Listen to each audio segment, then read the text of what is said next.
Hello everyone. ఈ వీడియోలో మీకు ఎజియర్ కాస్మోస్ డిబి అనే టాపిక్ కోసం తెలుసుకుందాం. సో ఈ ఎజియర్ కాస్మోస్ డిబి అనేది మైక్రోసాఫ్ట్ లో ఇంట్రొడ్యూస్ చేయడం జరిగింది. సో ఎజియర్ కాస్మోస్ డిబి అనేది ఏంటి అంటే మనం ఎజియర్ క్లౌడ్ నుంచి మనం ఏంటంటే యూజ్ చేసుకోవచ్చు అనమాట. సో ఇందులో ఏంటి అంటే ఈ డేటాబేస్ ఉన్నటువంటి ప్రత్యేకత ఏంటి అంటే మనం హ్యూజ్ అమౌంట్ ఆఫ్ డేటాని సేవ్ చేయాలనుకున్నా, లేకపోతే మనం డేటా అనేది ఫాస్ట్ గా రెస్పాన్స్ టైం ఎక్స్పెక్ట్ చేసినా, లేకపోతే మనకి స్టోరింగ్ అండ్ రిట్రైవల్ పెర్ఫార్మెన్స్ అనేది బెటర్ గా ఉంటుంది. అండ్ ఇందులో ఏంటి అంటే ప్రాపర్ గా ఒక స్కీమా అనేది ఉండదు. జనరల్ గా మీరు ఒక సీక్వెల్ గానీ లేకపోతే వేరే డేటాబేస్ లో చూసుకున్నట్లయితే దానికి ఒక ప్రాపర్ స్కీమా అనేది ఉంటుంది.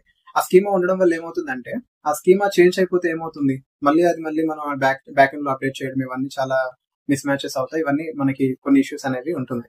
బట్ ఇందులో ఏంటి అంటే మనకి న్యూ ఫీచర్స్ యాడ్ అయినా సరే ఈజీగా మనం అనేది సేవ్ చేసుకోవచ్చు. దీంట్లో సేవ్ చేసుకునే విధానాలు కూడా చాలా ఉన్నాయి. చేసిన ఫార్మేట్ కీ అండ్ వాల్యూ అనే దాంట్లో మనం స్టోర్ చేసుకోవచ్చు. లేదు అనుకుంటే ఒక గ్రాఫ్ మోడల్ ని స్టోర్ చేసుకోవచ్చు. లైక్ రిలేషన్షిప్ బిట్వీన్ పర్సన్స్ ఒక డేటాని మనం డైనమిక్ గా స్టోర్ చేసుకోవచ్చు. లేదు అనుకున్నట్లయితే కాలమ్స్ అనేవి మనకి ఇంక్రీస్ అవుతున్నప్పుడు కూడా ఒక డేటాబేస్ లో ఆ కాలమ్స్ ని కూడా ఈజీగా మనకి ఫ్లెక్సిబుల్ గా స్టోర్ అనేది చేసుకోవచ్చు. ఇంకా మీకు బెటర్ గా రియల్ టైమ్ అప్డేట్ తో ఒక ఎగ్జాంపుల్ తో మీకు చెప్తాను. సో జొమాటో ఆర్ స్విగ్గీ అనేది ఉంది. ఈ జొమాటో అండ్ స్విగ్గీలో ఏమవుతుంది అంటే మనం ఒక ఆర్డర్ అనేది పెడతాం యూజర్. సో ఆర్డర్ అనేది పెట్టేటప్పుడు ఆ యూజర్ నేమ్, ఆర్డర్ ఐడి, ఆ ఫుడ్ ఐటమ్స్ ఏవి అనేవి వాళ్ళ డీబీలో అనేది అప్డేట్ అవుతుంది.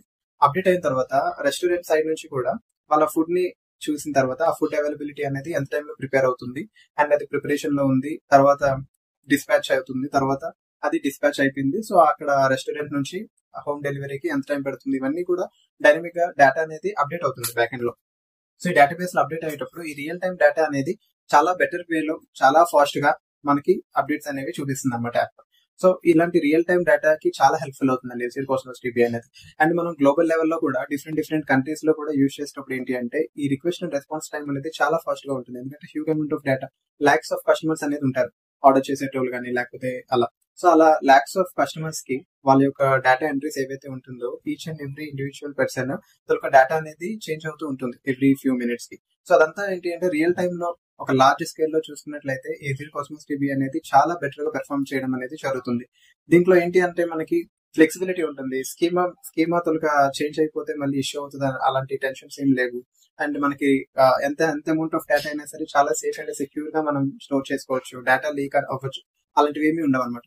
సో హ్యాపీగా మనం ఏంటి అంటే డేటా అనేది రియల్ టైమ్ లో అప్డేట్ చేయొచ్చు ఏ యాప్ అయినా సరే. సో అట్లా మనకి రియల్ టైమ్ లో చాలా హెల్ప్ఫుల్ అవుతుందండి ఎజియర్ కాస్మోస్ డిబి. సో ఇలాంటి ఇంట్రెస్టింగ్ టాపిక్స్ మీరు తెలుసుకోవాలనుకుంటే ఈ ఛానల్ కి సబ్స్క్రైబ్ చేయండి. Thank you so much. జై హింద్.